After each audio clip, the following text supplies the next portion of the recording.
Hey everybody, how you doing? Stand by. Okay.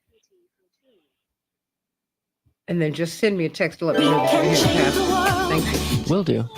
change the world. Yes, we can. We Hey can change the Dawn. world. We can change the world. Change the world. This is the Santita Jackson Show. War and hate to a place of love. It's not too late. Gotta save the children. We can't wait. Let's change the world. Hey everybody, welcome to the Santita Jackson Show. It is Thursday, October 19. Wow, let me get this date right. That's right, October 19th, 2023. Can you believe that we are we're almost at the end of the year. Wow, it's unbelievable. So, everybody, call me at 773-763-9278, 773-763-WCPT. 773-763-9278. A lot of things are going on close to home and abroad. Of course, we're going to look at President Biden's trip to the Middle East. Apparently, he gave very diplomatic statements about standing with Israel, long-standing relationship, deep friendship that the United States has with Israel. But apparently, according to other reports, there were really some tough truths told off camera, as happens.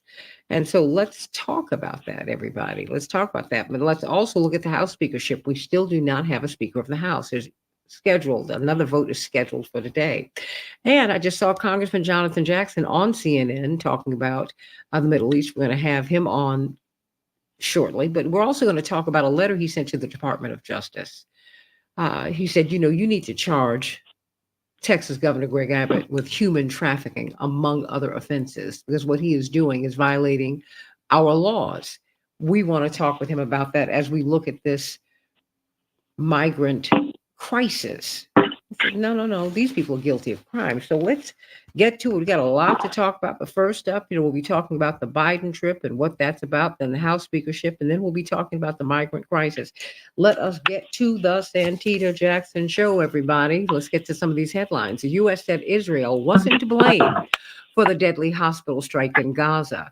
On a visit to Israel, President Biden, he was there yesterday, said the strike appeared to come from, quote, an errant rocket fired by a terrorist group, close quote.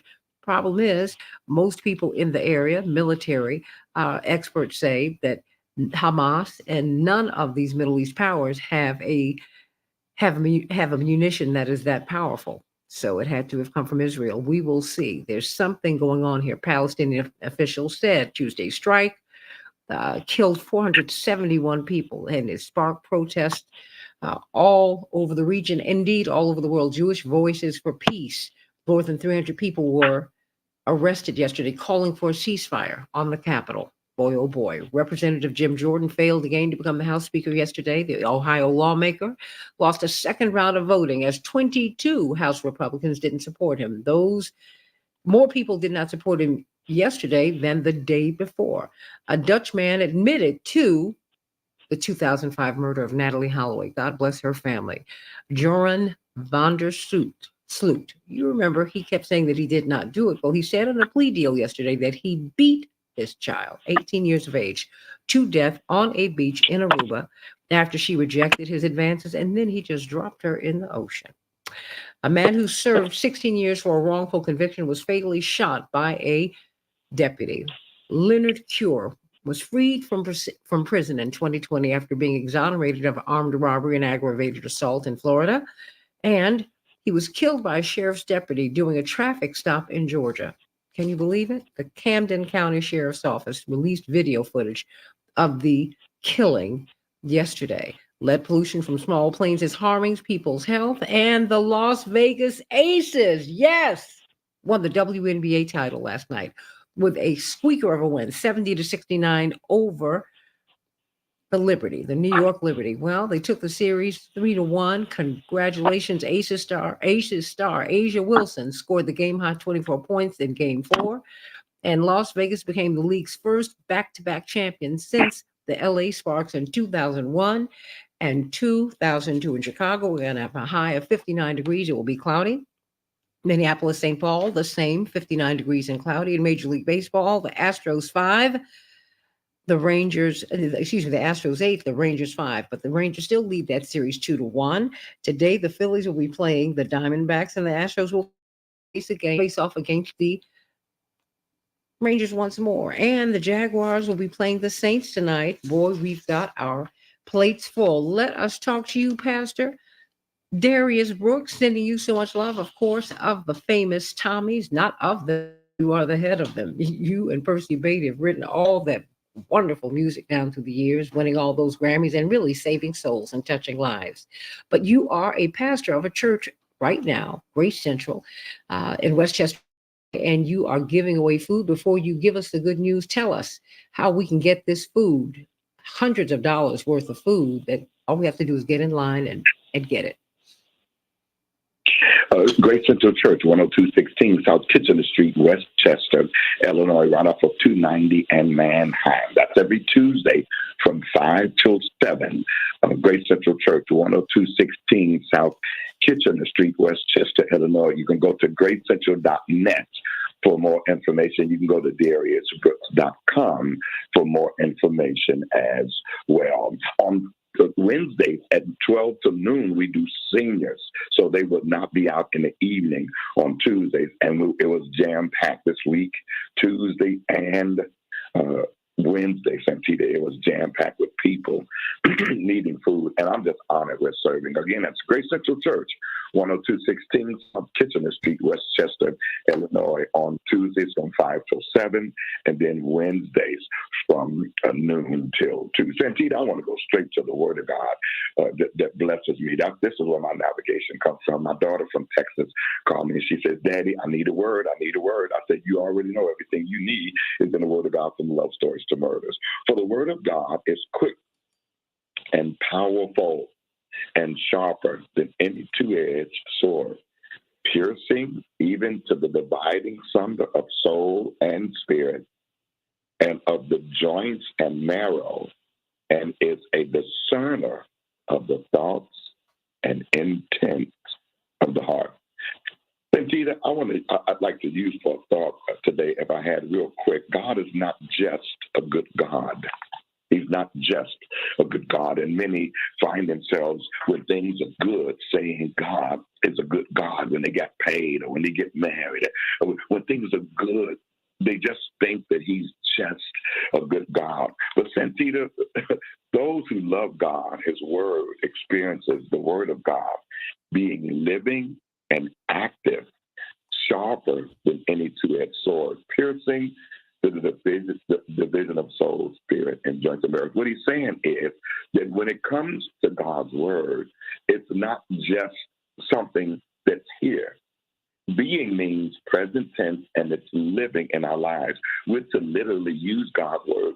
And when he says soul and spirit, he's trying to tell us that in our soulish realms are our feelings and our emotions, but in our hearts are what we honestly believe. Santita, those are two separate places when it comes to God's word. And when God's word is in your heart, it's not about what you feel. I wish we could have taught us this in church a while ago. Discerning is what's in your heart. Like, Santita, I'll be hearing you saying some things that are very true and accurate. We can change the world with facts. Those are discerning. This is wrong. This is not right. This is, Santita, those are discernings. Those are things that we know in our heart that are not right. But we also know in these places when things are not healthy for us, because God judges these places. Do we really want God's answers or do we don't? It's a matter of choice. It's about whether you're sick, whether you're healthy, whether you got money, whether you don't want money. The Word of God exposes everything that intends to put us in harm's way. Hebrews 14:13 says nothing is hidden from him. So, Santita, as I run on to a close, over our lives, using his word gives us a peace, and a peace that passes all understanding, where he always grabs our attention in every situation that we have, so that we'll make sure when we put his word on something, he'll make sure his word works for us, Santita.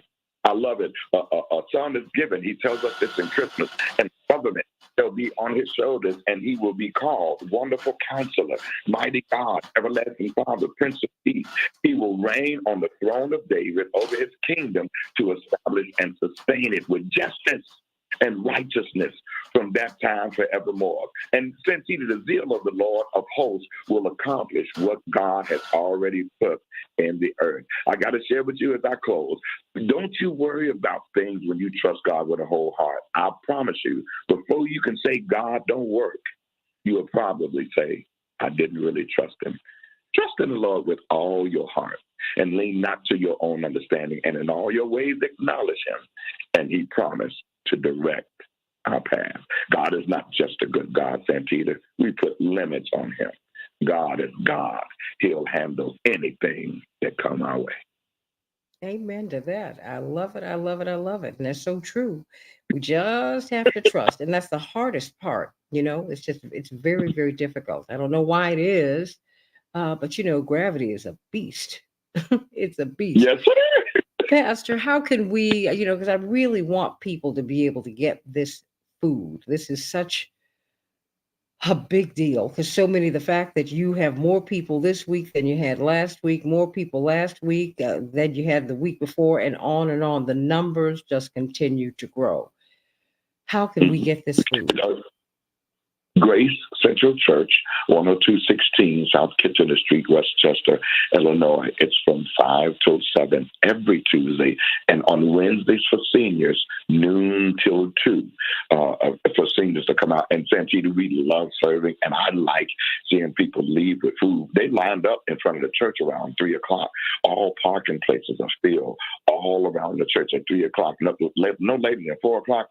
I got to go out and direct traffic often at the church because they're there. But we love serving. We love, if you ever want to experience God, serve. Anything other than that, you'll experience your own experience in the world. If you ever want to see God, he that is great among you, let him be a server. So we love serving. Grace Central Church, 10216 South Kitchener Street, Westchester, Illinois. It's on the west side. You guys right by Hillside, Maywood, Bellwood, Stone Park. It's right in that area, right there, right off the expressway. We literally like right off the expressway on 290 in Manheim, right there.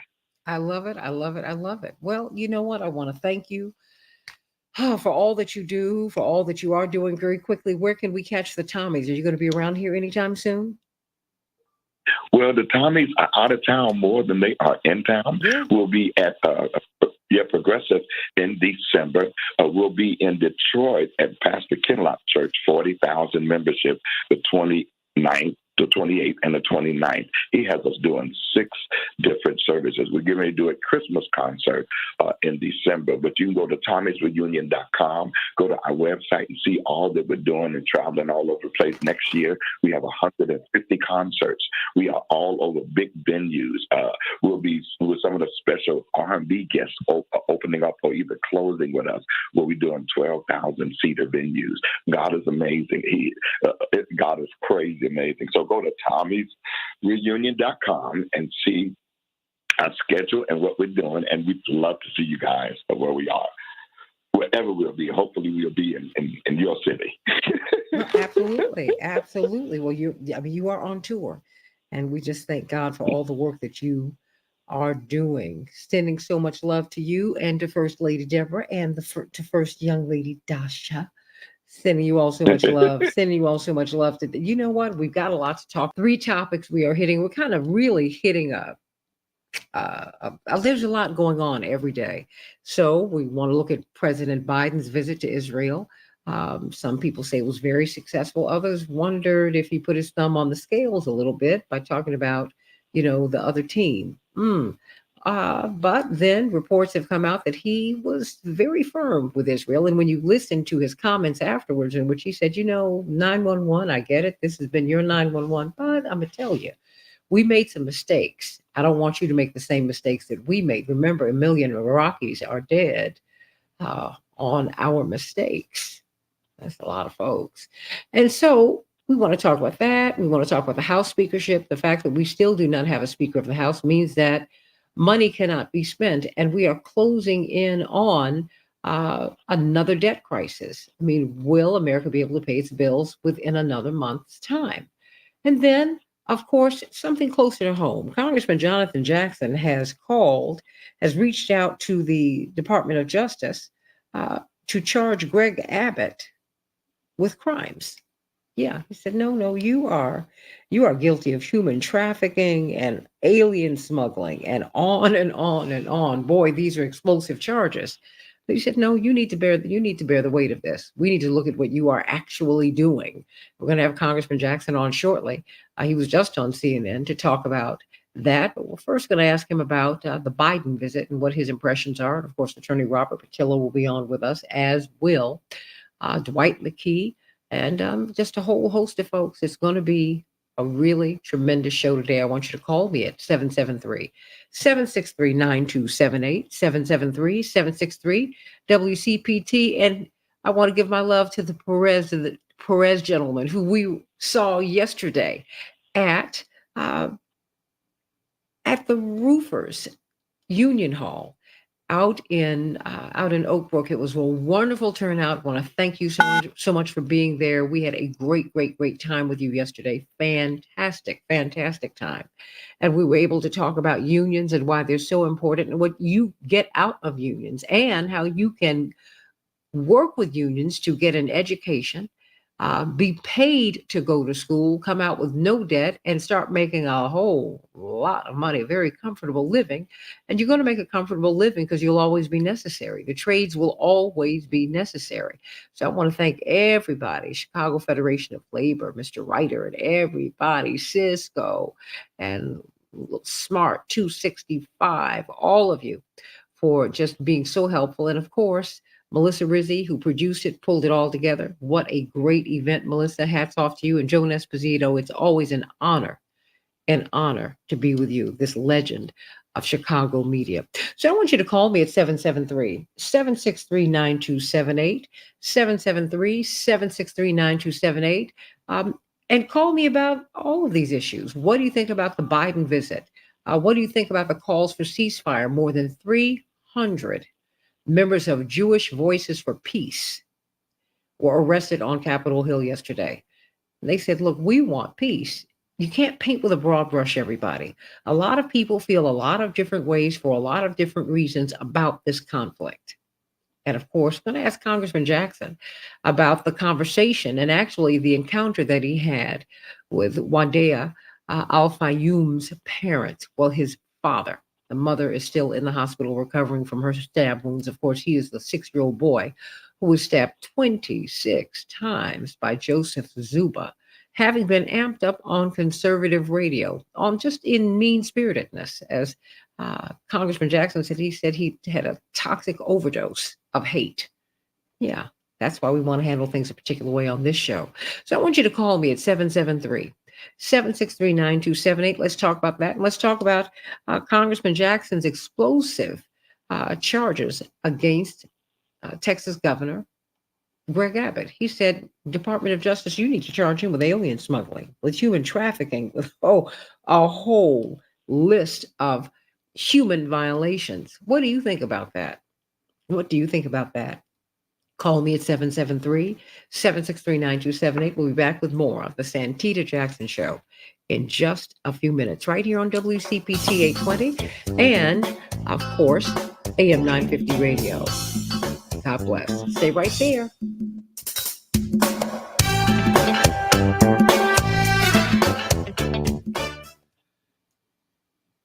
Okay, thank you, Henry.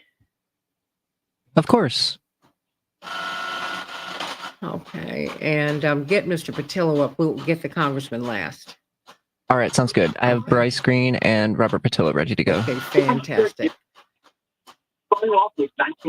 Okay, I can hear something in the background. I know you all can hear me in the background because I am printing. Yeah. Okay, but I'm glad to hear you all this morning. Bryce, how you doing? I'm glad we're catching you before you get to class. I'm doing all right this morning. How you doing? Honey, I am, boy, just, it has been a whole lot. You know, I'm so glad I'm pulling up these stories about all this natural gas in Gaza, right? You know, because I keep telling people this is a war about resources. Everyone tries to make it about, so you can get cuddly-eyed about religion. I said, no, and I'm a religious woman. That's not what this is. This is about some resources. How about that? And water, especially. Oh my gosh, always. So it's like enough already. Enough already. So we just need to stop. Robert Patillo, Good morning. How are you? how are you? You had a good trip, huh? Oh, yeah. San Tropez is amazing. Oh man, I'm so glad you got away. I highly recommend it. Okay. I love it. I love it, love it, love it. And I am Congressman Jackson. I'm gonna send you all. He sent a letter to the Department of Justice. I'm gonna send you all the text.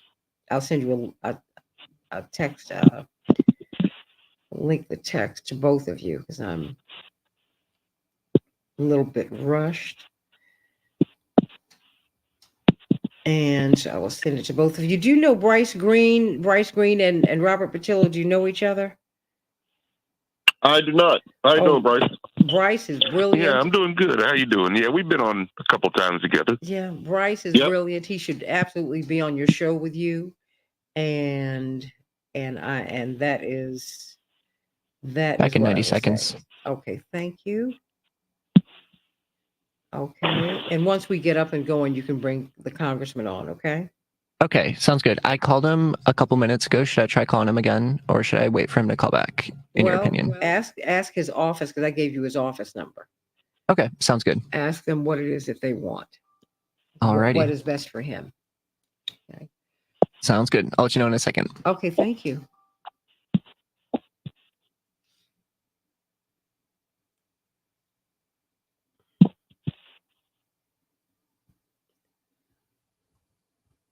Okay.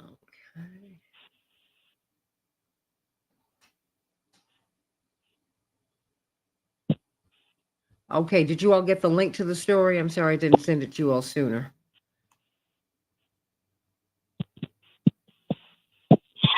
Congressman Jackson's on the line. Okay, fantastic. Yes, I got it. Okay. Whew. Congressman Jackson, how you doing? Hey, Santita. How are you, my dear? I'm doing well. I thought you were brilliant on Back in 30. on CNN just now. So thank you for that. So if you would, we can start. Would you like to start there or with the Biden trip? Let's start there and then roll back to the migrants. Is that okay? Sure. Okay. And of course, we've got Bryce Green from Fairness and Accuracy Reporting and Attorney Robert Patillo. Stand by. Stand by. Robert Patillo. You didn't tell me. We can change the world, change the world, change the world. We can change the world, we can change the world, change the world. This is the Santita Jackson Show. War and hate to a place of love, it's not too late. Gotta save the children, we can't wait. Let's change the world.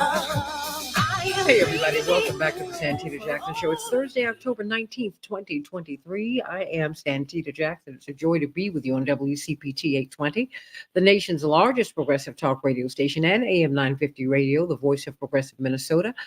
We are talking today. I want you to meet my morning stars over on YouTube, Robert, Andre, Dawn from Minneapolis. Hey girl, AM 950 radio, and so many of you, as we talk about three issues. We're going to kind of go from the macro to the micro, the micro to the macro. They're all big issues. We're looking at migrants. We'll be looking at that last. Congressman Jonathan Jackson has called on the DOJ to look at prosecuting Governor Greg Abbott. I want him to explain that. But we are looking at the House speakership. We still don't have the head of the legislative branch of government. But let's start with the Biden trip to Israel. And of course, he gave very diplomatic comments at the top, but we're getting press reports that he really gave some really harsh truths or some really strong, the truth to Benjamin Netanyahu and Israeli officials about making the mistakes not repeating the mistakes that America made in the wake of 9/11, seeking justice and not revenge. So I want you to call us at 773-763-9278, 773-763 WCPT. Joining Congressman Jonathan Jackson, we've got Bryce Green from Fairness and Accuracy in Reporting, and Robert Patillo, WAOK in Atlanta, of course, from 1 to 4 Eastern Standard Time every Sunday. Congressman Jackson, welcome to the show. I just saw you on CNN. You were absolutely brilliant and on point. So tell me, the Biden trip to Israel, your assessment of it, was it successful? Was it necessary? Yes, it was successful in the I think it serves as a deterrent to further heightened escalation, and Israeli security is very important. Now, hostages have to be returned, and aid has to make sure that it's delivered into the Gaza Strip. He made the request for aid, and the United States having a special relationship with Israel, be able to talk to your friends. So he has asked them to let aid come into Gaza, and I hope that they will honor that request. And I think it's a further deterrent and de-escalation, although they have not specifically asked for that. I agree with the Prime Minister with the United Nations Secretary General and asking for de-escalation and an immediate ceasefire so that humanitarian resources can reach the Gaza Strip. Now you're talking about a humanitarian crisis that's unfolding, and I'm just concerned that this can spiral out of control. There are a lot of competing interests in this region, and there's a lot of nefarious characters, and the Palestinian people are now suffering, and people have to be buried, and hostages have to be returned. Well, and it seems like it is spiraling out of control. So you think that the trip might have helped to mitigate some of that? I certainly do. I think when he stood with the Israeli people asking for, to give them a sense of safety, that the United States stands by their friends as a democracy, but he also asked them to release aid into the Gaza. And so those two things are very important. And it, if you will, delayed and hopefully will stop what could potentially be this ground assault into the Gaza. I don't know if they're booby traps. I don't know where else Hamas could be hiding at this moment. So we have to first acknowledge this was an intelligence failure by so many intelligence agencies. And so let's not hurt any more innocent civilians in Israel, and let's make sure that that there's not casualties of war, that innocent people in Palestine are not killed. And we don't know where these bombs are coming from, but we do know if we ask for them to stop being sent and flown and activated on both sides, that's a move in the right direction towards a program of long-term peace. Obviously, it was not achieved prior, and I can't give up on peace. So it's not been the most popular letter to sign, but I feel great about signing it. Well, I was going to ask you about that letter because indeed, Karine Jean-Pierre, the White House spokesperson, called it repugnant and disgraceful. Did she really? Absolutely. That's unfortunate. That the call for it is unfortunate. I mean, and so, I mean, how does one proceed? I mean, because of course that was before the bombing of the hospital. And now it seems like the bombing of the hospital was a bit of a game changer, Congressman. Yes, and if she said that, that's most unfortunate, and I will charge that to her head and not to her heart, because that is reckless language. And if she said that, she should be ashamed of herself. But the bombing of the hospital, they said there was a comment about the letter being signed was like repugnant. I was telling a person with me, I can't believe she would say that. So, and how dare her say that to me? I mean, I'll check her. She better not have said no mess like that. Congressman, you're on the air. Hello. I understand that, and I said it. I want her to hear that she said it. Okay. I'm just trying to tell you, repugnant, and I said, wait, disgraceful. I was. Well, listen here. She was hired. I've been elected, so you better not talk to me that way. So this doesn't stop there. You have to stay in her place. Okay. She admonished there are not two sides here. I've seen some of those statements this weekend. We're going to continue to be very clear. We believe they are wrong. We believe they are repugnant, and we believe they're disgraceful. Our condemnation belongs squarely with terrorists who have brutally murdered, raped, kidnapped hundreds, perhaps hundreds of Israelis. There can be no equivocation about that. There are not two sides here. That's her quote. I will text this to you right now.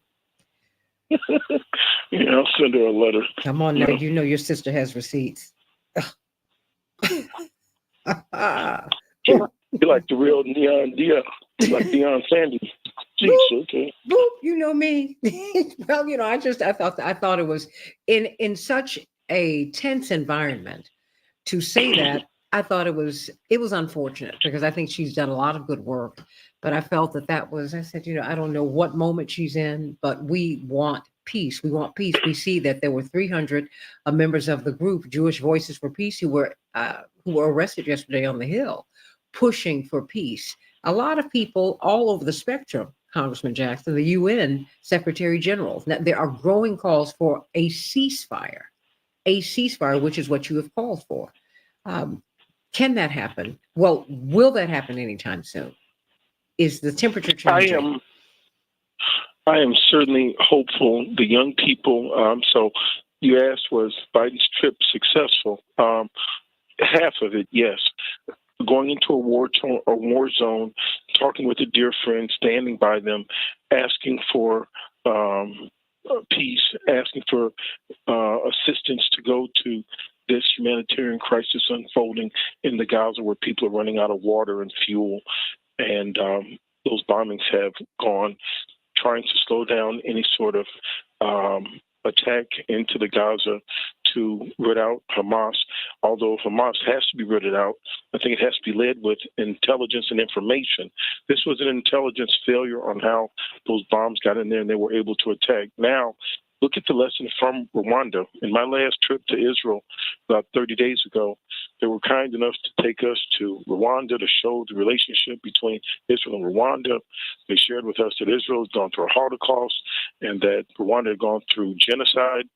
Rwanda went through this genocide in 1994. 1 million people were killed in 100 days. Of course, you know the history of Israel. And one of the lessons that we learned there with President Kagame is they went after 30,000 people and had them arrested that were part of that brutality that killed the Rwandans. And now this is one of the most peaceful countries in the world. Absolutely spectacular. I want to have peaceful means towards a peaceful ends.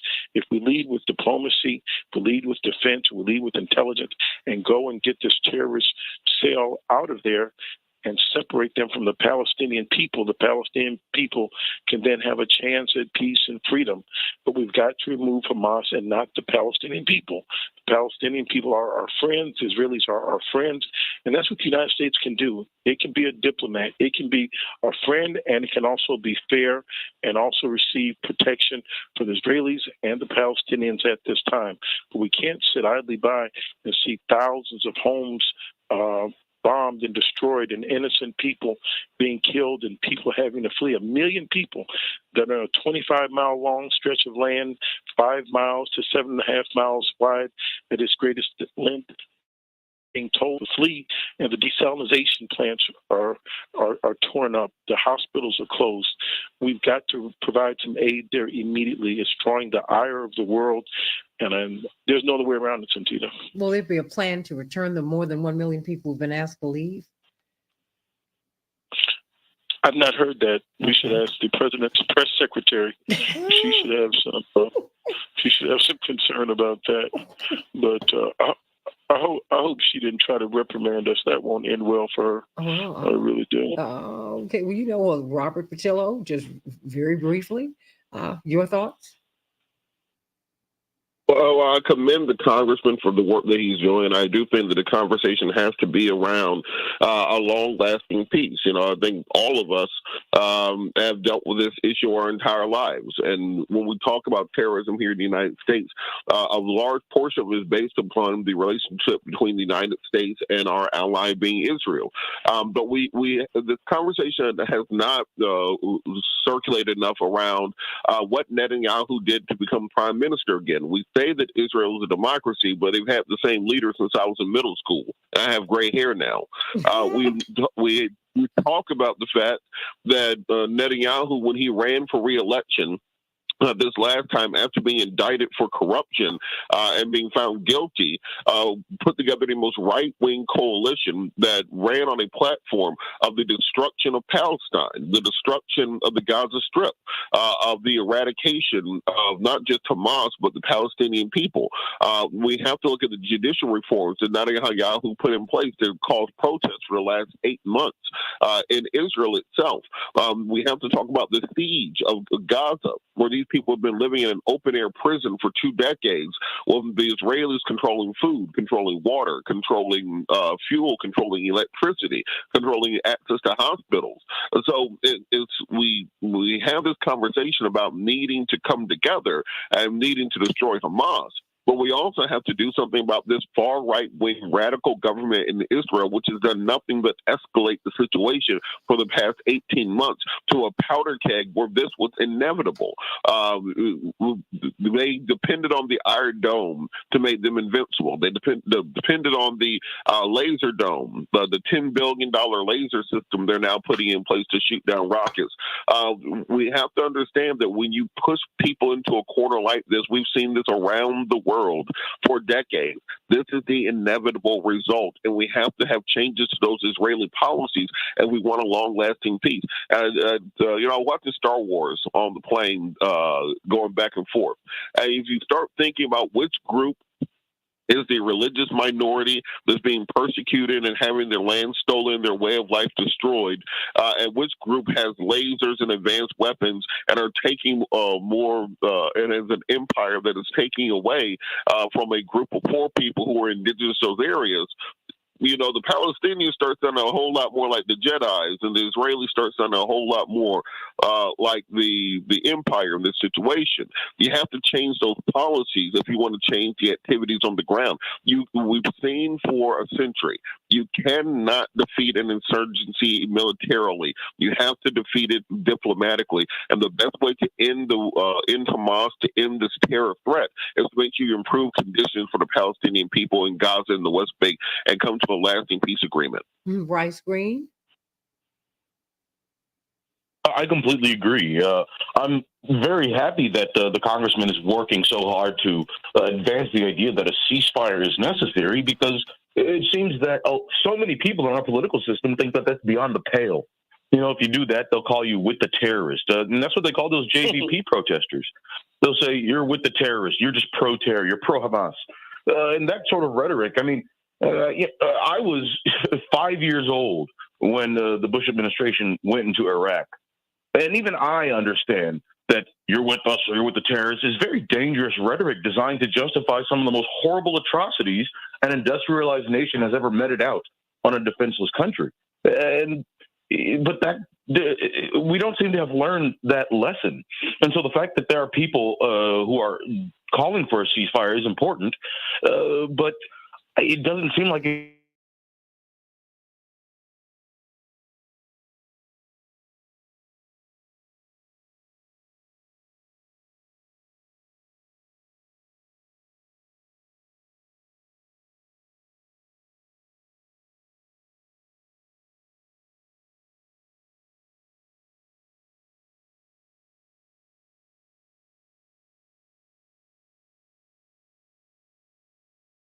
an open-air prison. This includes kicking Palestinians out of their homes and replacing them with the race that they believe is superior. This is an endeavor that's pretty brutal, and it's supported by the Americans. And like you said, the Biden press secretary said that calls for ceasefire were disgusting. Earlier, on October 7th, after the attack, the State Department and other government officials called for de-escalation and ceasefire, but they later deleted those comments. They later deleted their calls for a ceasefire, indicating support for whatever Israel was about to do. And it's pretty clear that Israel was about to embark on a campaign of ethnic cleansing. They've been talking for years about how much they want Gaza to sink into the sea, or how they just want and they've been talking about annexing the West Bank completely. Well, of course, the Palestinian public doesn't really like that very much. and they're going to fight back naturally. But this idea that the congressman said about going in there and rooting out Hamas and leaving the Palestinian people alone, well, to me, that seems like pure fantasy. The fact that Hamas is the governing body of Gaza means that you can't just uproot this group and then expect the rest of the Palestinians to be okay. They're not separate from Palestinian civil society. And, many academics who have studied this dispassionately have acknowledged that. Harvard economist Sarah Roy wrote a good book about Hamas and civil society. And the idea that just because they've committed, brutal acts means that gives everyone else the ability or the permission to go in there and blow them up, and then go in there and blow up homes in order to do it. And sorry, there's collateral damage, but it had to be done. No, that's ridiculous. If we look at this seriously, we understand that Israel has committed far worse terror than Hamas did, far more terror than Hamas even has the ability to do. And no one's saying, oh, well, we got to go out there and, just take out the IDF leadership and then leave the Israelis alone. No, that's not how this works. This does need to be handled diplomatically, but there's only one way that this situation gets resolved, and that is if the United States no longer backs Israel in its illegal occupation of Palestine. Many heads of Israel and many heads of the Israeli security services have pointed out that the biggest threat to Israeli security is the occupation. Because when you keep millions of people as second-class people, keep them in an open-air prison, if you keep them under military occupation where they can't even leave their homes without going through a military checkpoint, well, that's a recipe for disaster. That's a recipe for violence. If you want to stop that violence, the Americans and everyone else in the world has to speak out against this Israeli apartheid system that seems to be very clearly aimed at ethnically cleansing the Palestinians. Congressman Jackson, what is the path forward? It seems like we're at an inflection point. Certainly there is a moment for things to change. Well, Santita, the United States currently does not have an ambassador confirmed from the United States to Israel. We do not have a confirmed ambassador from the United States to Egypt. We have to strengthen our diplomatic front. Secondly, we have to go with Tuberville. Tuberville has held up military confirmations, more than 300. We do not have a undersecretary of defense. So as they even talk about war, Tuberville has made them less capable and able because he's held up the military promotions, and some characters in the Senate have held up the Senate, the diplomacy on the ambassadors to the region. So the dysfunction that you're seeing is a part of the House. After 234 years, this body, this nation has never been without a Speaker of the House. So as the United States gets ready to talk about assisting with aid and military packages, we don't have a speaker to bring a bill to the floor. So all the other things that the press secretary of the for the president, if she said these remarks, she needs to do her homework. There are other things we need to get done. We're not in a position to help people right now because we don't have a speaker. What does it mean not to have a speaker? Help me. Help me. Well, it means the person that is second in succession to the presidency of the United States after the vice president is the Speaker of the House. That cannot be confirmed. It means that the body of government that deals with raising taxes, distributing the funds, the legislative branch cannot bring forward any bills after we hit the appropriations drop date for November 17th. Vital government services will not have funding because the appropriations bill would not have been passed if we don't get this done in the next 3 weeks. It means that certain programs have reached a sunset that needed congressional approval. And because they've not had the approval at the end of September, there's certain programs in Futures Farmers America and Farm Aid that have been closed. And every time you close these agencies down, it's not like turning a car on, putting a key in the ignition, and it restarts. People leave, have to get a job, go other places, and you have agencies that have to be retrained and restaffed, and some take years to get back up and running again efficiently. So it's for future nominations for people that we have to put in critical places. All of it has come to a halt. Our diplomatic front, I think we are currently boycotting 26 countries. We don't have an ambassador to Cuba, to Bolivia. We've got a migrant crisis on our border. The Congress is the one that brings forth legislation. The president can only sign it. The Supreme Court can only interpret it.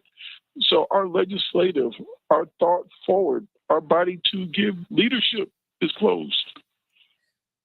Will you have one by the end of the day? Good luck. So looking under the engine hood on what's happening there is Jim Jordan is such an extremist. He's not put forth a piece of legislation in 16 years that he's been here. He's a cut, a dismantle, a destroy. Of course, Liz Cheney said that the only person who knew more about January 6th than Donald Trump was Jim Jordan. There are 139 members in the Congress that have been election deniers. So they're in here. It goes to show you how strong a base actually President Trump has within the Republican Party. He has control of it. This is President Trump's nominee. This is his endorsed candidate, John Boehner, the former Speaker of the House. He said this man was a legislative terrorist. He made him put his keys back in the box and give up being Speaker of the House to go sell marijuana. He couldn't take it anymore. And this is the Republicans gave him 200 votes yesterday. So even if he doesn't get it to the degree that he's even close, it's scary.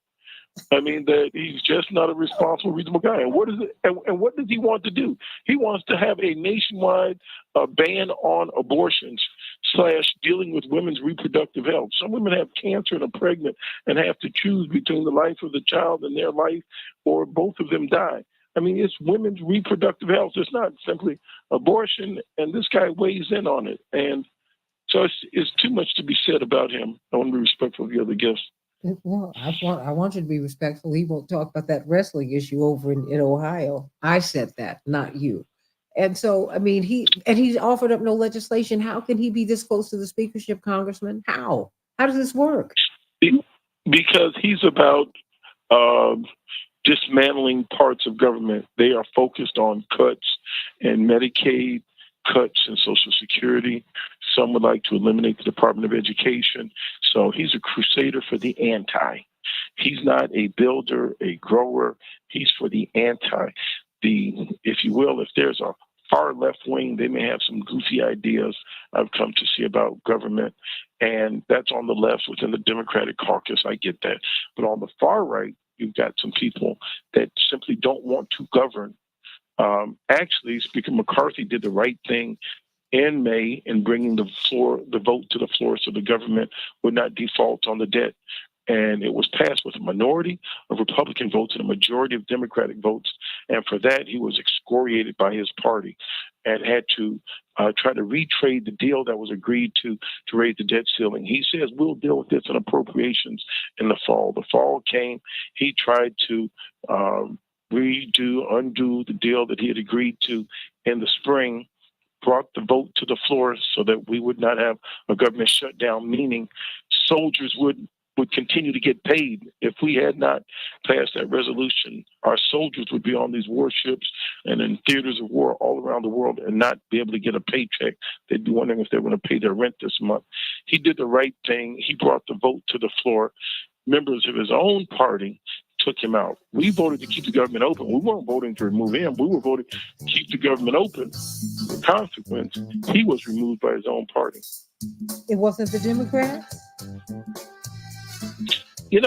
They have, I guess they're so envious of Mrs. Pelosi I'm coming to see. She had a 4 or 5 point majority when she was the Speaker of the House, and she was able to pass all this historic legislation. He's had a 5-person majority since he was Speaker of the House and has been able to do nothing. So I guess they're envious of her success.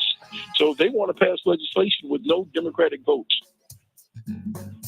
Congressman Jonathan Jackson and Bryce Green and Robert Patillo talking. Boy, we got a lot to talk about. Thank you, Mr. Green. Congressman, you got to know. Wait a minute. You got to make a statement before you get out at the top of the hour. I want you to tell us why why you're going after Greg Abbott, why you're calling him a human trafficker, an alien smuggler. So we get a comment from Congressman Jackson at the top of the hour before he goes. Go to CNN.com so you can see his magnificent performance on CNN this morning. Handled this Middle East crisis beautifully. Stay right here with more of the Santita Jackson Show. Call us at 773-763-9278. Back in just a minute.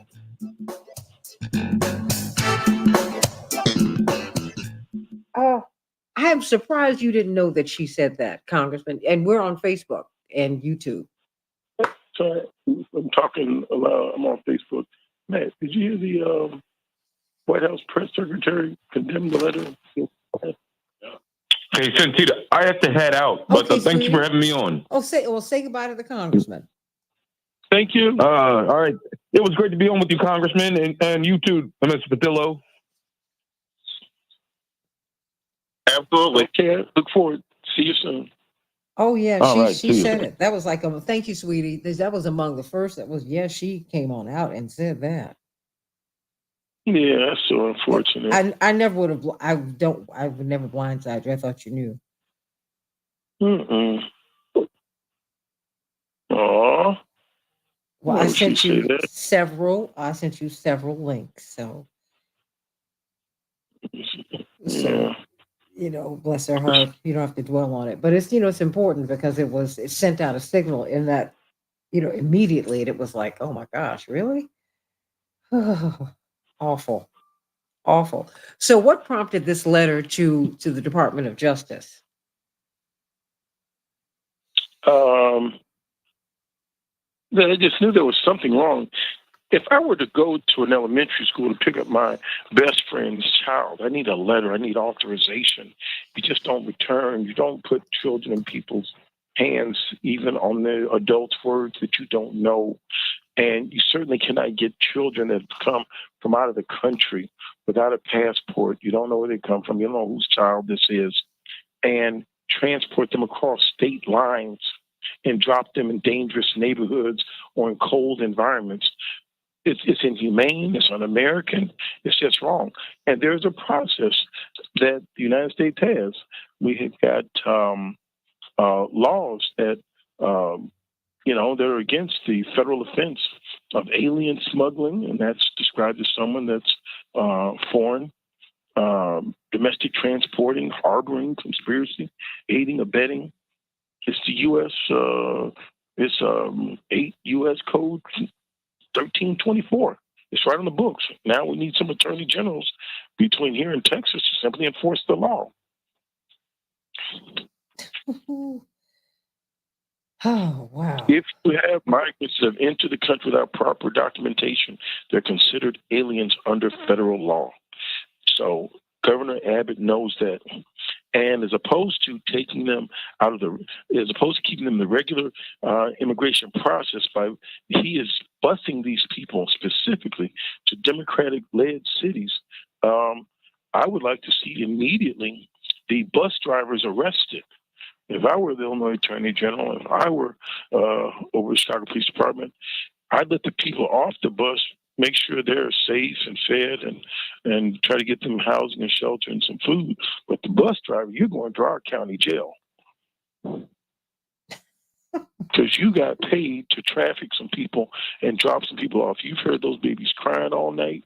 You know those people were hungry on that bus, and you had a job to do. You're like one of the worst, most vile people, and you're saying, I'm doing this because it's my job. Oh, no. You're going to need some handcuffs. You can't do that. Robert, I hadn't heard it put quite that way. And this is where the ring of trafficking and smuggling happens. You saw what happened with Elian Gonzalez. Oh, yeah. Did the mother have the right to take the child out of the country? Well, he knows what he's doing. He is moving them around, circumventing the law, and people are getting paid for this and profiting, and it's wrong. Robert, you have a comment about it? Well, we'll be talking about it in a hot second. But I just have... Absolutely. And And to the Congressman's point, I think a lot of people forget that 90% of the U.S. population lives east of Dallas, Texas. Most of the country, particularly the mountain, western, or agricultural areas, are nearly completely empty. We have over 9.8 million unfilled About 3 minutes. country. There will be an actual organized way to send migrants to places that need more people there and that need workers, and that without overburdening the social system. Instead, we have these stunts by Ron DeSantis and Greg Abbott to basically turn these people into political props. I'm going to fly them to Martha's Vineyard and then laugh. I'm going to drop them off in New York or Chicago, etc. There has to be a federal program put in place that will actually have comprehensive immigration reform. But in the interim, we cannot allow human beings who are fleeing war-torn areas to be treated this way. Right now, there are American citizens in Israel who are fleeing for their lives, who need asylum in Egypt and in other countries. How can we make the moral argument that you have to treat them, our U.S. citizens, humanely when we are treating Venezuelans and South Americans and Central Americans as if they are nothing more than political toys? What would happen if the Egyptians did the exact same thing to Americans who are fleeing terrorism in Gaza? Well, I think you made a great point. Well, have they responded to your letter, Congressman? No, not yet. Not yet. Okay. I may have to put my attorney Patillo on it. I'm on it. I love it. Oh boy, here it is. Here it is. Look at your text, Henry. Okay. Will do. We have a minute. Okay, thank you. Whew, it's all a lot. Boy, you went to Congress at the right time. Huh? Congressman, what do you think? Oh, yeah. I mean, it's an unbelievable time. Think about it. We're like citing, I've got to read more laws from the 1800s now than ever. You know, it's they're challenging Harvard, founded 1636, on their policies and practices. They're challenging the University of North Carolina, founded 1789. They're citing on their policies for education. They're citing the 14th Amendment, ratified in 1868. I just called him and we'll bring him up during the break or during the show, but I'm just going to bring the show in first. Since January 3rd, has now broken a predated Civil War record on the person that's been nominated the most for Speaker of the House. All right, stand by. The role of the Vice President, Harris, she's broken a record of breaking the most Senate tiebreak votes since 1831. This is the Santita Jackson Show. Oh, man, this is too rich. Gotta save the children. We can't wait. Let's change the world. Hey everybody, welcome back to the Santita Jackson Show. Boy, oh boy, am I having the time of my life today. I've got Congressman Jonathan Jackson with us and Robert Patillo. Lord, why did you bless me so with these two brilliant men who also cracked me up? WCPT 820, the nation's largest progressive talk radio station, and AM 950 radio, the voice of progressive Minnesota, and YouTube, the Santita Jackson Show YouTube channel. Everybody like and share. We're talking with Congressman Jackson. He was on CNN this morning, really helping us to understand the call for ceasefire.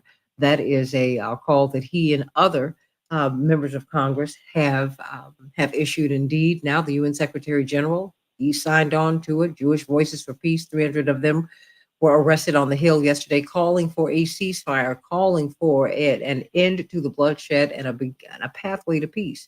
We will talk with him about this call that he has made into a federal investigation of Greg Abbott, alien smuggling, et cetera, et cetera. He said, wait a minute, he's breaking a lot of laws. So we're going to talk with Congressman Jackson about it on the Santita Jackson Show. Hey, everybody, the U.S. said Israel wasn't to blame for a deadly hospital strike in Gaza. On his visit to Israel, President Biden said that the strike appeared to come from, quote, an errant rocket fired by a terrorist group. Middle East sources, military sources, have contradicted that by saying that no one has munitions as powerful as that, except Israel. So we will see where this investigation goes. Representative Jim Jordan failed again to become the House Speaker yesterday. The Ohio lawmaker lost a second round of voting as 22 House Republicans did not support him. Wow. The House will vote again today, but we'll see what his path will be. Apparently, it is not clear. Joran Vandersloot said in a plea deal yesterday that he beat 18-year-old Natalie Holloway to death on a beach in Aruba after she rejected his advances. The Alabama teen's disappearance led to months of wall-to-wall news coverage, and it turns out he killed her and dropped her in the water. God bless her soul and her family. A man who served 16 years for a wrongful conviction was fatally shot by a deputy. Leonard Cure, freed from prison in 2020 after being exonerated of armed robbery and aggravated charges in Florida, was killed by a sheriff's deputy during a traffic stop in Georgia. The Camden County Sheriff's Office released video footage of the incident yesterday. The Las Vegas Aces won the WNBA title last night. Good for them. Asia Wilson scored a game-high 24 points. It was a squeaker, though, 70-69 over the Liberty. But they are now the WNBA champions, and they became the league's first back-to-back champions since the LA Sparks in 2001 and 2002. In Chicago, 59 degrees and cloudy. Minneapolis, 59 degrees and cloudy. In Major League Baseball, the Rangers lead in their series, but they lost yesterday to the Astros 8-5. And the Phillies, they lead in their series. They'll be playing the Diamondbacks today. Astros versus the Rangers today, and the Jaguars will be facing off against the Saints tonight. Let me go to you, Congressman Jackson, because I need you to explain what you are saying about Greg Abbott, the governor of Texas. You are accusing him of alien smuggling. You're calling on the Department of Justice to investigate him. And you're calling on these bus drivers to be arrested. You said he's politically exploiting and commercially manipulating a vulnerable population. And you said that his actions are xenophobic, illegal, inhumane, and un-American. And that, wow, alien smuggling, domestic transporting, harboring, conspiracy. Whew. Say it again. Okay. That's what he did. Alien smuggling, domestic transporting, harboring, conspiracy, aiding and abetting. Ouch. Really? Well, Santita, I'm not the only one that said this.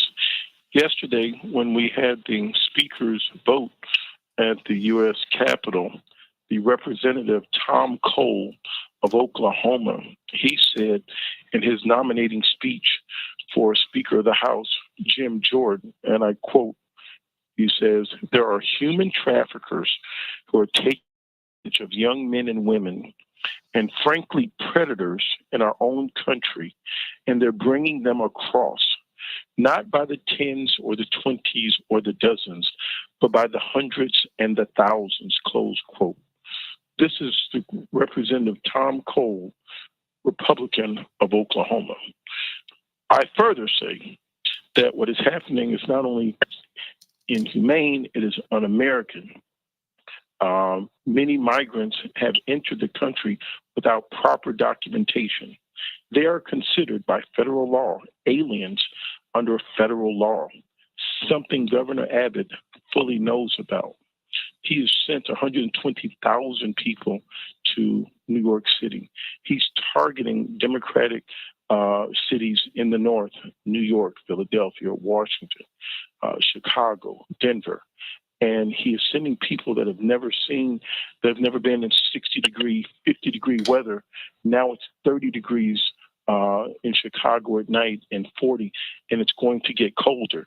What he has done is simply wrong. And there is a part of U.S. law.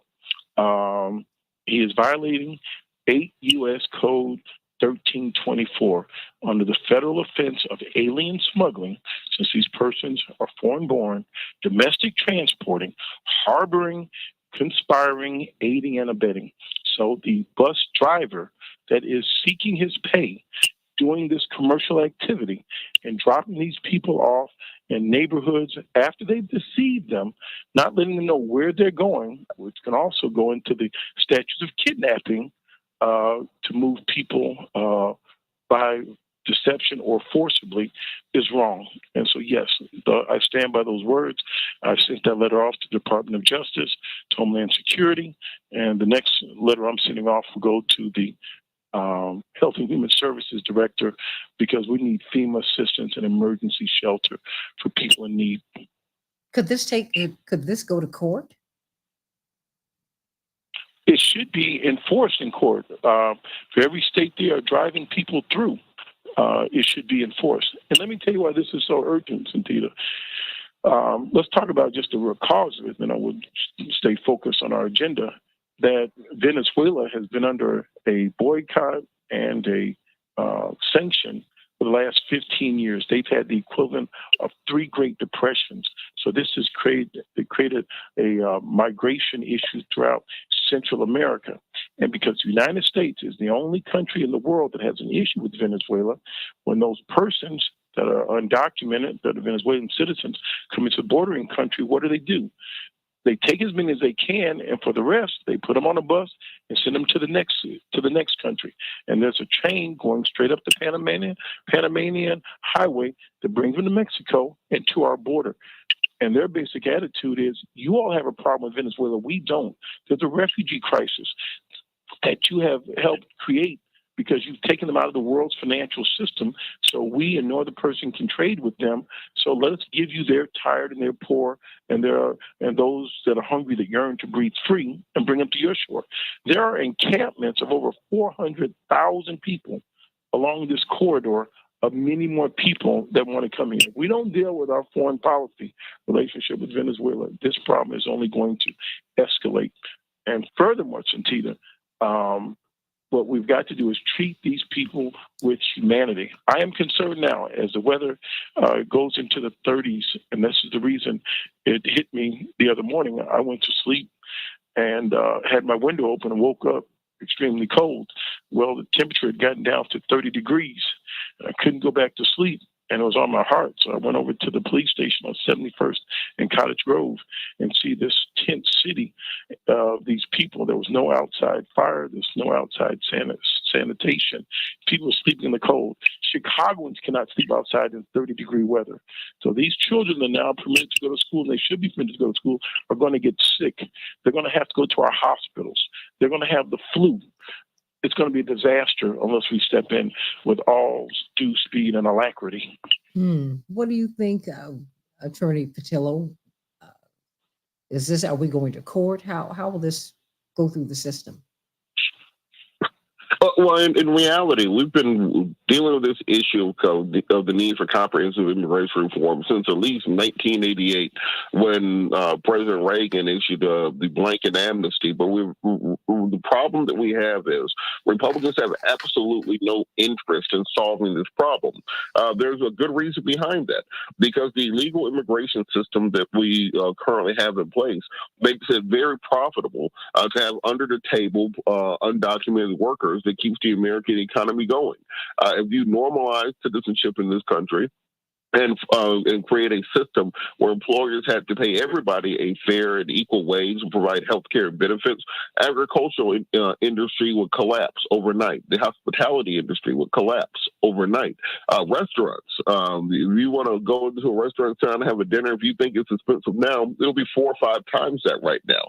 And so because of the Republican Party is sold out to corporate interests, they will rather maintain this system of serfdom, of plebiscites, in order to have an underclass that do not have to pay to prop up the upper classes. That's just the reality of America right now. What has to be put in place is a comprehensive system where we are working on creating a guest worker program that brings people into this country so they can work and then return home, because most people enjoy living in a tropical paradise a majority of the year, not, picking tomatoes in Minnesota. We also have to put in place a system where we can streamline our asylum system. There are individuals who are displaced by the Haitian earthquake 10 years ago who are currently showing up at our southern border seeking asylum from the political turmoil as a result of that. There are people, as the the congressman said, from Venezuela, who are dealing with the shrapnel, as it would be, of the death of Chavez, or President Trump trying to overthrow Maduro and put Juan Guaido in position. The political assassinations that are taking place in places like Ecuador, and they're coming to our southern border because of the instability that exists there. We have a system that is in no way, shape, or form created in such a way to handle these problems. But the bigger issue is we have a entire political party that has absolutely no interest in doing anything about it. They like taking pictures there. They like fundraising off of it. They like fear-mongering white voters to feel that their country's being taken away from them. That they cast this belli for much of conservative media to talk about the border. But in reality, when it comes down to sitting down and actually legislating and getting things done that will fix the problem, we've been at an impasse for decades. The exact same compromise that was on the table in 2013, the Schumer compromise on immigration, is still on the table now. It was brought back up under Obama in 2015. Republicans rejected it. It was taken to President Trump in February 2018. Trump rejected it. So until they get serious about doing this, I don't see a way that we can actually fix this problem long term. And we'll continue doing triage at the state and local level. And the city will continue to drown until something can be done federally. Dwight McKee joins us, Congressman Jackson. Dwight McKee, why don't you weigh in on this? Well, I think that the issue is not just immigration reform. I think it's policy reform. We have to look at those policies that's driving these people to leave their tropical countries to come to this cold, frigid, racist country. Is that we need to take the sanctions off Venezuela and help give them a chance to get into the world economy and begin to negotiate their goods and services on the world market. On the world market, so that they can have, some equity and some growth as a country. I think personally, I'm like Robert, I think that this works to the advantage of the United States because it gives them a cheap labor base. I thought it was ironic that they allowed 500,000 Venezuelans to come into the country, and which is just about the same number of people we lost during the pandemic. And so many of the hospitality services of the service industries are lacking employment options, and they pay such a minimum wage that it's hard for them to attract Americans to those industries. And so it's really kind of ironic that we lost about 500,000 people in those industries during the pandemic. And it just so happened that we're going to let 500,000 Venezuelans in and give them work visas to fulfill that role. Seems like it's capitalism at its most insidious levels are still at work to me. Congressman Jackson, what's the next step? Santita, Yes. Santita, I'm sorry, I've got to bounce now, but I just wanted to hear Brother Dwight, and I'll be back soon, okay? I love you so much. Thank you so much. You're the best. Thank you, Dwight. Thank you for bye-bye. Well, everybody, I want you to call us at 773. Of course, we've got Dr. Max Wolf. We'll be talking to him about all of this at the bottom of the hour. I mean, Robert Patillo, what is the path forward? Because people are really surprised by a congressperson, by someone, a congressman, calling out Greg Abbott in this way and going to the Department of Justice and saying, hey, he needs to be charged with these crimes. We can look at the laws on the books and look at the laws that he's breaking. And so when you hear the secondary conversation about human trafficking, when you look at all of the missing children, when you look at how women are being treated, how they're being raped in these detaining centers, and on and on and on and on, something foul is happening here, Robert Patillo. And it needs to be investigated. It needs to be called out. Well, we have to get down to the level of basic human rights. And this is why I hate the media discussion often around the immigration crisis, because think about the way the right-wing media talks about these humans. They talk about migrants, they call them illegal immigrants, illegal aliens, etc. And they call it an invasion. When in reality, I feel that if somebody gets up one morning, sells everything they own, gets their wife and their children, and walks 1,000 miles to get to the U.S. border, you should get to be a citizen automatically. You're the type of person that we need in this country. You're the type of person who has that type of hard work, determination to get things done. And I would trade them for a lot of these folks who just sit around doing nothing in this country any day of the week. And in reality, until we take in this idea of just simple humanity, giving people the rights and dignities that are associated with being a human being, that has to be the baseline of the conversation. And as I said previously, I think many Americans think that this won't happen to them, and therefore they don't think that it's an issue that it will affect them. Right now, there are Americans in Gaza and in Palestine who are fleeing for their lives, who are seeking asylum in Egypt, who are seeking asylum in other countries. And I preface to people, it's not like things are super stable here and that we couldn't see something happening where we might have to go somewhere else soon either. We're one January 6th plus from us running to the Canadian border trying to get up out of here. And what if they decide to treat us the same way that we want to treat the migrants from Central and South America? We have to put in the center of American politics a comprehensive immigration reform platform that will reform the asylum system, that will reform the legal immigration system, that will expedite and put the same type of funding into our border that is necessary to make sure we're keeping the wrong people out and letting the right people in. Then I remind people that if not for immigration, illegal or otherwise, America will be in a place of population decline. China lost 850,000 people from their population last year because of the 40 years of the one-child policy. Japan is in a population decline with a graying population is not able to replace itself. If America wants to keep its positioning in the world, we have to continue to grow our population through immigration, and that has to be done in a organized and legal fashion. And until we have two parties that are willing to really sit down and come to an agreement on these things, we're going to continue kicking this can down the road the same as we've done since 1986, and with no end in sight. But right now, when you have a political party that can't even pick their own leadership, they can't compromise within themselves. How the hell can you get them to compromise across the aisle? It's unbelievable. And Dwight, we are looking at such a foul political atmosphere. Look at what happened with this young Wadea Al-Fayumi. I mean, 6 years of age, stabbed to death 26 times with a serrated military knife. Was there anything left of this child? And this man Joseph Zuba had been like a grandfather to him. Let him use his pool, was his landlord, built him a tree house, used to buy him toys.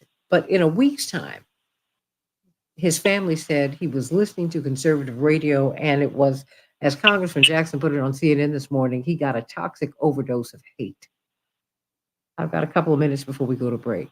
Dwight McKee, what are we to do? Because the atmosphere is so toxic, it's so mean-spirited, it's so hateful and hate-filled. Well, I don't think that it's the responsibility of the world to maintain America's standard of living, particularly at the expense of themselves and their own countries. I think that's a little ethnic supremacy, notion that because we're losing population, because we're losing labor forces, that now we have to have a whole side raid on other people's country and force their people to come here and work virtually for free so that we can maintain a standard of living for ourselves. I don't think that's necessarily the fair way to do it. And I think that when we talk about reform, talk about immigration reform, I think at the crux of immigration reform is that mentality. Is that rather, that's why I say I think that the issue is policy reform, is we need to stop imposing policies on these countries that impoverish them and force people to walk 1,000 miles looking for a better life or trying to survive or run away from the life that they're already involved in with their children and sometimes babies in strollers. I mean, there's a lot of incentive. It says a lot about the incentive of the people and the drive of the people.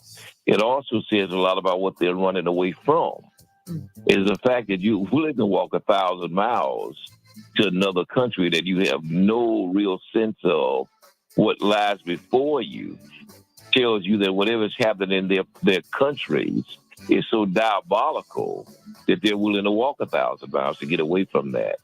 And the United States is responsible for a lot of that confusion and a lot of that mischief. So that's why I think that the issue could be more policy reform, as much policy reform as immigration reform. I guess, and have Americans to understand what's going on, because many of us do not have a clue. Back with more of the Santita Jackson Show and Dr. Maxwell in just a few minutes.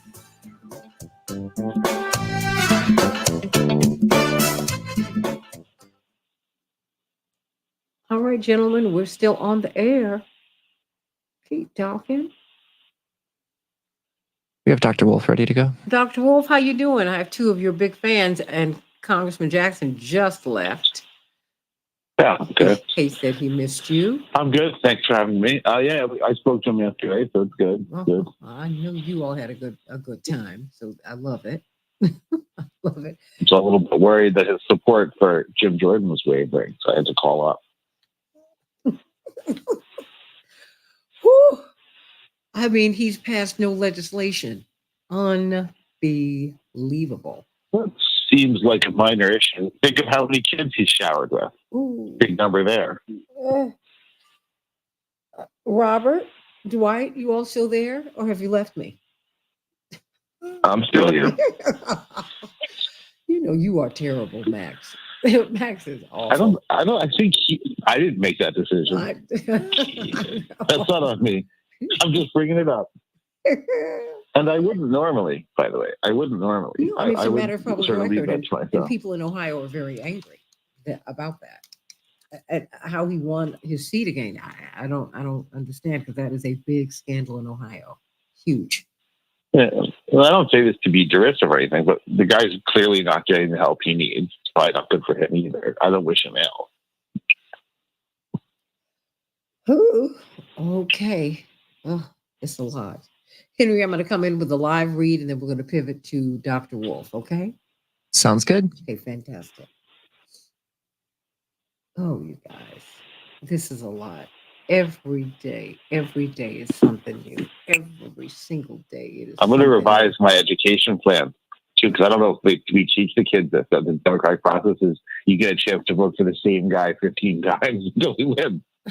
Oh, this is pretty unbelievable. That's not the textbooks. Yeah. You can't make this stuff up, okay? You just can't. 2 minutes. There's just so much that is going on. You cannot make any of this stuff up. None of it. So, just fasten your seatbelts. I think the best phrase, there's a good German phrase for this, which is decay gives off a lot of heat.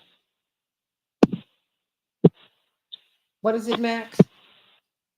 Decay gives off a lot of heat, which is actually true in the natural world as well. Decaying object generates heat. Oh, absolutely. You see it. And it smells most foul. Yep. But when you can feel decay. It does generate a lot of heat.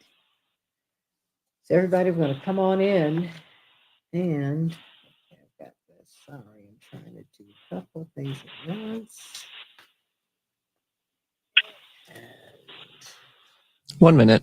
this. Mm-hmm.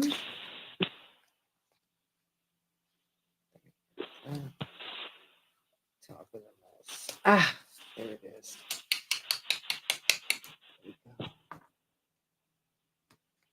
Oh, Dwight, I found a picture of me with Uncle Saint. Oh boy. It has given my heart so much joy. As someone who's meant so much to me, I don't really have any pictures of us. But he is in my mind. Bless his heart. Boy. Miss him every day. Uncle Saint. Uncle Saint. Boy. Okay. Okay, how much time do we have? 5 seconds. Oh, thanks. Okay.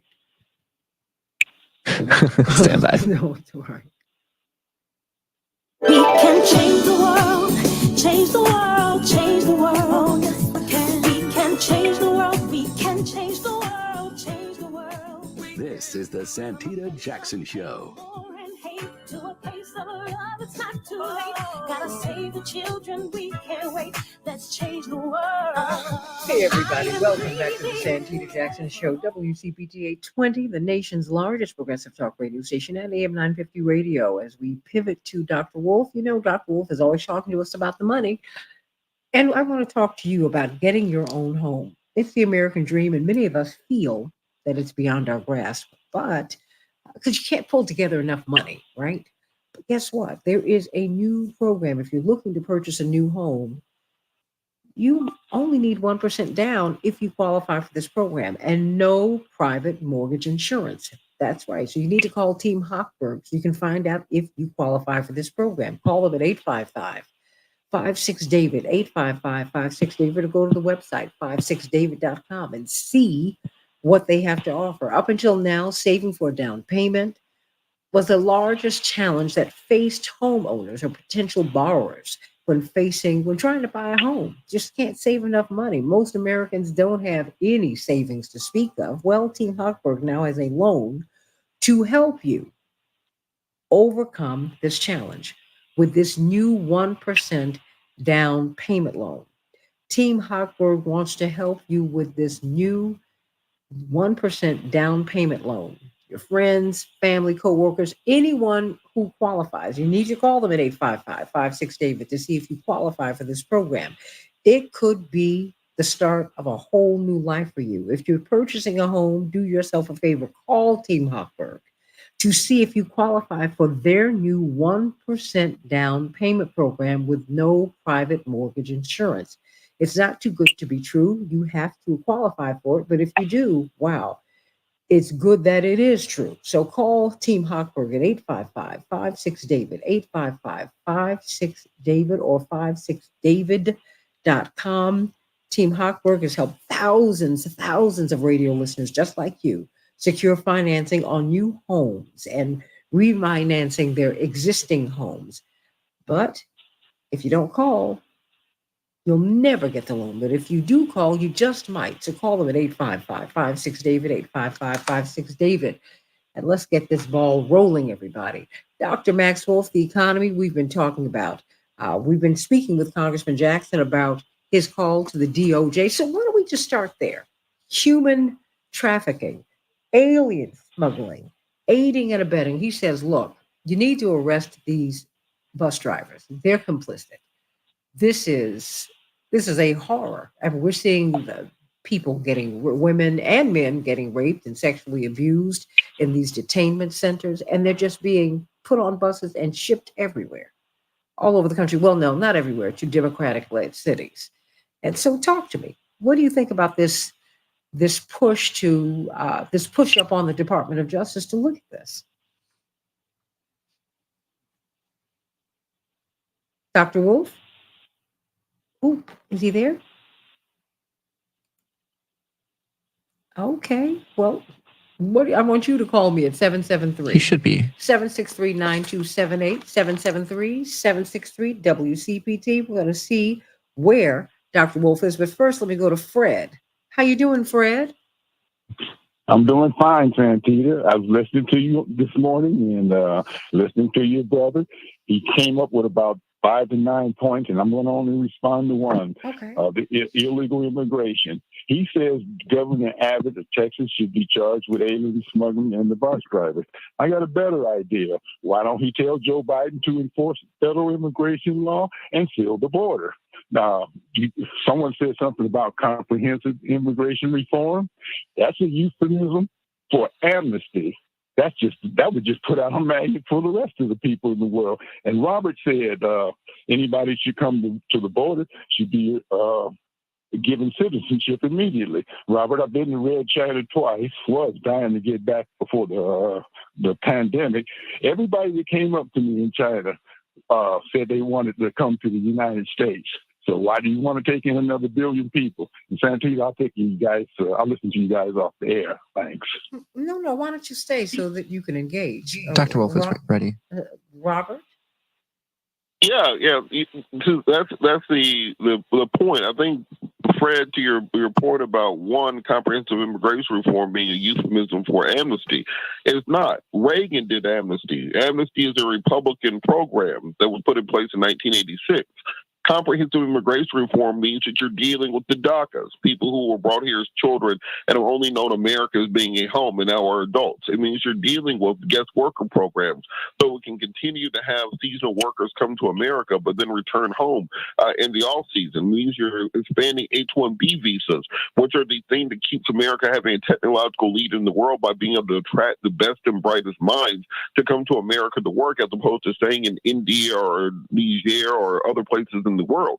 So when we talk about this idea of comprehensive immigration reform, it's exactly that. You're bringing together all of these disparate issues when it comes to immigration, everything from asylum to repatriation of funds, etc., and putting it into one comprehensive bill that everybody can agree upon, as opposed to doing it piecemeal. So it's not the same thing as amnesty. And to my point, that when I say that if you walk 1,000 miles to get to the United States of America, you deserve your citizenship, I stand by that. The reason being that the lazy people don't walk 1,000 miles to get somewhere and then be lazy. People who are trying to commit a crime don't walk 1,000 miles to commit a crime. When we think about this idea of the model minority myth that is often put on immigrant groups, where they say, well, all Asians are good at math, for example, which is the model minority myth, or that academics or the African migrants have better academic scores than domestically born African Americans, etc. It's not because they're magical. It's because only the best and brightest get here. It's only the people with the most drive, only the people with the most determination, only the people who are willing to work the hardest and contribute the most to society. Those are exactly the people that we want in this country. And so I think that when we're putting together a system where you have declining birth rates, just think of your own family. My grandmama had 13 kids, 8 boys and 5 girls. My mom had 5 kids. 3 girls, and how many of them? 3 girls and 2 boys. Between all 5 of us, we had a grand total of 2 children, because our population rates are declining to such a point that we are no longer able to replace ourselves in America as Americans. So we don't have a functioning immigration system. We'll have a grain population that's not able to compete industrially with the rest of the world in the second half of the 21st century. Remember, the youngest population on Earth is on the African continent, particularly in sub-Saharan Africa, where the average age is 19 years old. So when you're talking about a grain population, that means in 2060, 2070, 2100, America will no longer hold this position. The difference between America and old Europe, for example, is that America is not an ethno-state. It's not based on being a Frank or a Gaul or a Briton or a Saxon or anything like that. America is based on an idea. And anyone who is willing to come here, work hard, to believe in the American idea, believe in American values, believe in the American Constitution, stand up for the principles that we have as a nation, those are Americans. And we need to start standing up for that, as opposed to simply defending white supremacy and saying, well, I don't want brown people here because then white people have less power. That is what Republican immigration policy is based upon. It's been based upon that since 1848 in the Mexican-American War, when we had an opportunity to annex Mexico all the way down to Mexico City, but they did not want to do so because it'll throw off the ethnic balance of the United States of America. We have to get out of that 19th century way of thinking and start thinking not just for the 21st century, but for the 22nd century and going forward. Fred, do you have a response before you go? But you have to respond to that. Of course. Yeah, but you have to look at the effect that has on the rest of the world. Those kids that Robert just talked about in Africa, they lack medical support because all their doctors are here. The Filipinos have a crisis in the hospital system because all their nurses are here. The Indians, who could really have some of the best doctors in the world, could have the best medical system in the world, pretty much. But they can't now because all their doctors are here. The impact of that, because America has these resources and this money to pass around, is there's a drain of the best and the brightest from other countries because their talent pool comes here because they get paid better and have better resources, have a better life. But the countries themselves suffer immensely because of their talent drain. It's the same thing that happened with the Negro Leagues in the major leagues. Because the major leagues had the money, they drain all of the talent out of the Negro Leagues. And within 5 years, the major leagues had all of the black talent, and the Negro Leagues, that was the largest business in America, black business in America, collapse upon itself. And that's what you're looking at with the rest of the world. They are suffering because of this policy. Well, Dr. Wolf, so much of this is coming down to the money. What is the answer? I mean, what do you think of going to really having the DOJ investigate Greg Abbott and Ron DeSantis, for that matter? You know, trafficking these people, horrific things are happening to them in detention, horrific, and a lot of laws are being broken, transporting them all hither and yon across the country.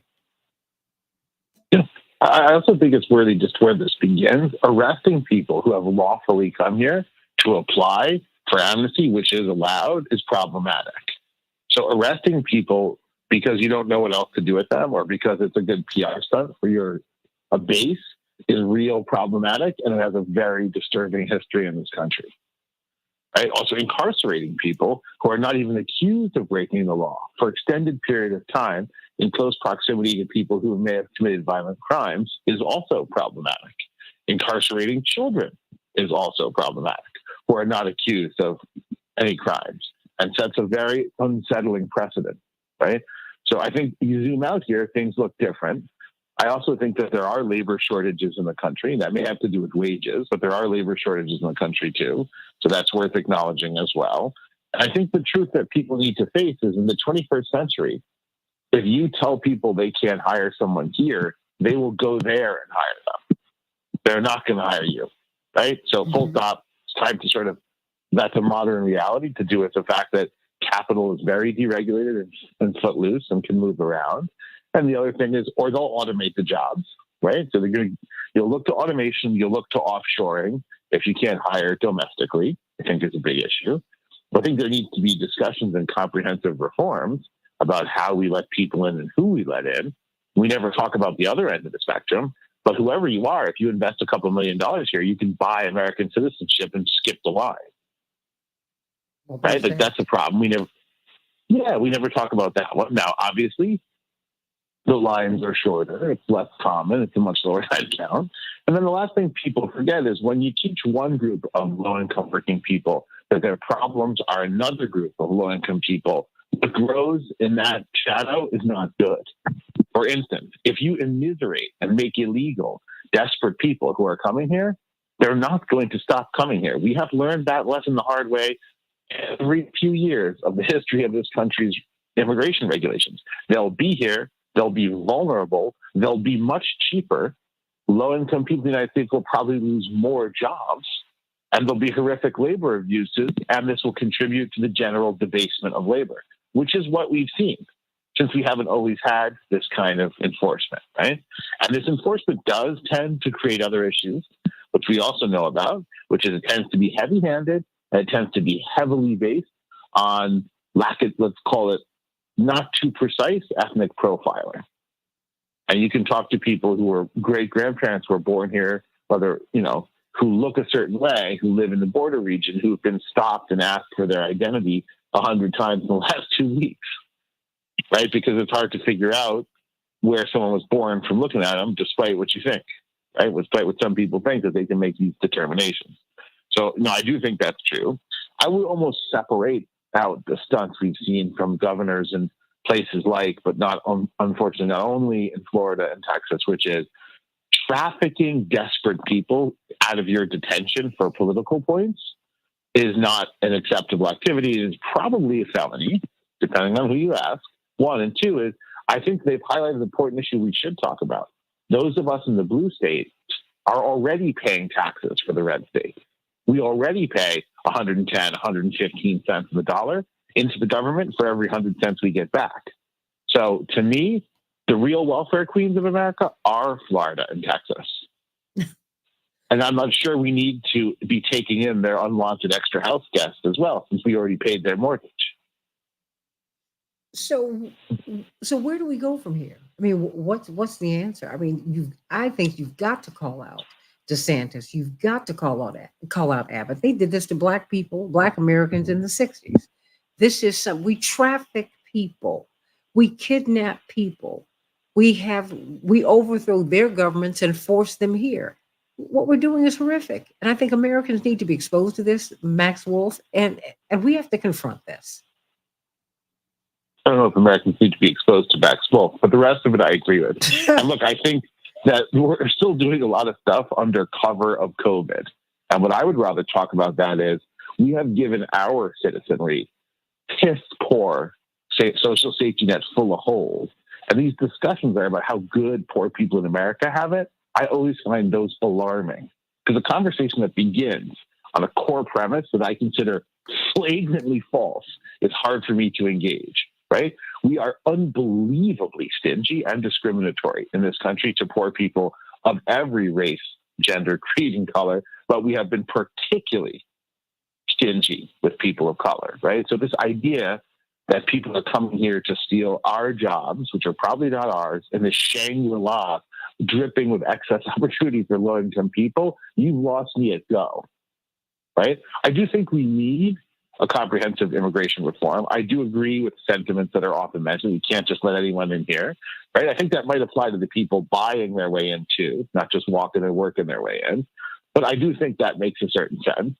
But I think this really comes down to, what do we owe our citizens, and how do we determine who becomes citizens? And I would rather put those two things together. Moving forward, I mean, let me just get you to weigh in on what we have been witnessing over in the Middle East over the past few days. It seems that the bombing of the hospital has been a game changer of sorts, and you're watching 300 members of the organization Jewish Voices for Peace. They were arrested yesterday at the Capitol, in the Cannon House office building, as they called for a ceasefire. You hear Karine Jean-Pierre, the White House spokesperson, just say, look, that's a repugnant, calling for that is repugnant, calling for that is disgraceful. For a ceasefire, Congressman Jonathan Jackson and scores of his colleagues in the House are calling for a ceasefire. What about a ceasefire? Are you asking everyone or me? I'm I don't want asking to jump in you. front of Yeah, anyone else. you. I mean, Yeah. and then breaking it out to everyone else, of course. Yeah, look, I think the ceasefire is the beginning. I don't think it's a comprehensive solution. I think most of the folks I know from speaking with Congressman Jackson, that's not his opinion either, but I think it's an important first step, in part because a humanitarian corridor, I know there's been argument about the phrase choice there, but some need is pretty obvious and pretty urgent for basic medical, food, and evacuation, right? I think it's a very fraught issue. And it's part of the issue of the Palestinian population that nobody really wants to take in a lot of people who are low income and may have in their ranks some extremists and have a lot of immediate needs. That's a basic bottom line. And I think the other issue is, if you look at the history of the region, there are states that took in significant numbers of people leaving this area 50, 60, 70 years ago on the notion that it was temporary. And if temporary includes 60, 70 years, it's a big deal. If you look at the population of a country like Jordan, it's a significant portion of the population is part of a Palestinian diaspora many, many, many decades after the beginning of what was going to be a temporary situation, right? So part of the problem, a big part of the problem of the Palestinian community is there is nobody anxious to take them in or help them out, right? It's easier to condemn the sort of violence now, as it should be condemned. It's harder to make a long-term plan. So to me, a ceasefire is important for basic humanitarian purposes immediately, but I don't think it's just a solution here, right? It's the first step. Yeah, no one's ever eager to take in people who are desperate to get in. But a horrific circumstance has been created for the Palestinians, for the Venezuelans. I mean, we can just keep on going down the line. And, and Robert If you look Patillo, at those reports from Afghanistan, they're pretty harrowing. I mean, just, unfortunately, yeah, I mean, Ukraine, obviously. you see it all over the world. And at some point, look, we have to deal with the fact that a lot of mischief has gone into these displaced populations, which goes to Dwight McKee's point about looking at policy, the things that we do that destabilize people. We got to be honest about that. Instead of just shunning the people, 7.3 million Venezuelans have left home. They're running away from home. No, it's unnatural to want to leave home. Nobody wants to do that. I mean, what is happening is horrific, and we've got to do something because the people are here, because they can't be there. Well, let me move this around. I have a couple minutes left. Robert Patillo, your thoughts? Well, I think it's the ceasefire, as Matt said, is necessary for the instant problem, but it does not address the overall problem that you're telling these Palestinians that they need to be refugees leaving their own land because someone else decided they want to build hotels on it. I mean, we have to start looking at enforcing either the 1947 lines or the 1967 lines. And when you look at the election of Netanyahu in this last election cycle, it was specifically on this concept of pushing Palestinians back out of those territories and creating more settlements. Turning Gaza into basically a medieval siege. So while we talk about this almost being even-handed, six in one hand, half dozen in the other, we have to look at the real realities of the situation and why the reason that Hamas was elected as the government of Gaza and of the Palestinians back nearly 20 years ago was because Arafat and the PLO, the Palestinians felt were being ineffective when it came to protecting their rights and being fair-handed and negotiating with the Israelis. We have to stop talking about this as if these poor Palestinians who have been living in an apartheid state for the better part of 3 generations are somehow going toe-to-toe with the Israelis who have F-35 stealth fighters and laser beams. Until we recognize the fundamental rights of those individuals, then we're not going to be able to make any progress. And I find it ironic that we hear Republicans saying, well, we have to support and defend Israel's right to exist because they have a historical claim to this land, but would never say that we have to respect the Cherokees or the Iroquois or anybody else's right to this land because they have a historical claim there.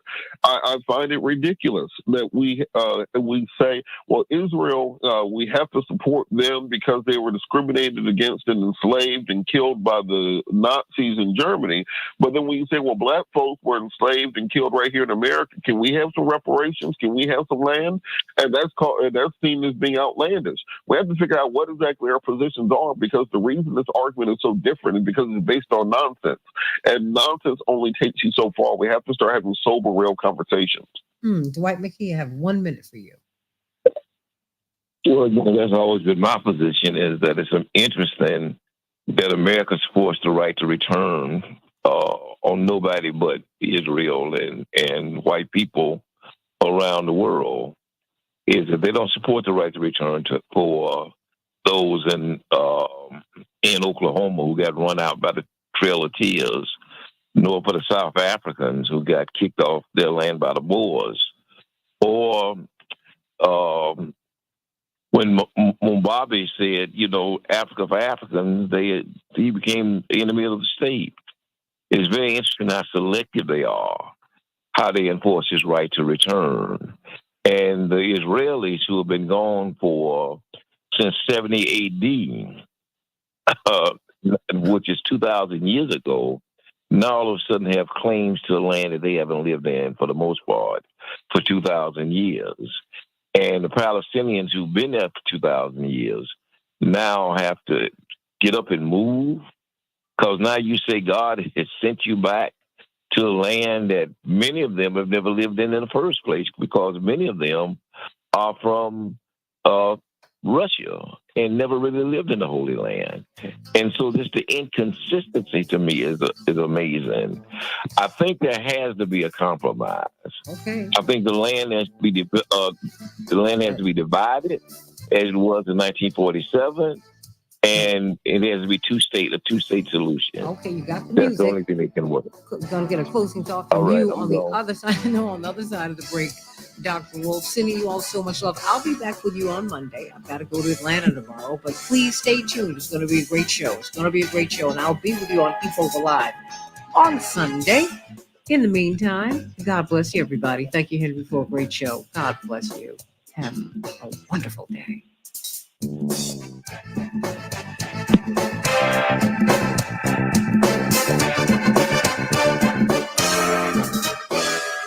Dr. Wolf, I wanted you to get your closing thought before I run out of here and get my hair done. Hello? Sure. I do think that on all these issues, tempers usually run hot, and most of what we call debates are actually aggressive, polarizing positions about whatever the other side is doing that's unjust. And there's always more than a little truth to those, not dismissing them. I also think it's probably a good little note on the subject that the Palestinian-Israeli tensions are not racial or ethnic, that most of the people in Israel are probably about 70% are probably from the region, although many have been gone a long time. But I do fully agree that the Bible is not a good property deed. And in parts of the world, in instances in which people decide that their holy book is a property manual, what follows is not good. It's not good, in part because we don't all have the same holy books, and in part because something that was written by a collection of people thousands of years ago and then rewritten many, many times is a very problematic kind of property deed arrangement. So I do agree with that. I also think, this is not an insult to anyone in particular, right? Certainly shouldn't be seen that way, that American debates on international policy normally start by pretending those policy disputes are occurring here, whether that's in Venezuela or in Ukraine, in the context of what we know as Americans.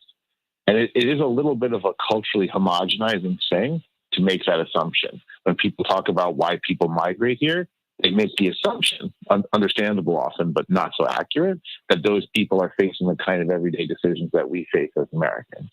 And I think that kind of baseline assumption might set up for some strange assumptions about the decision making, right? I think it is important and something we have been woefully remiss about in the U.S.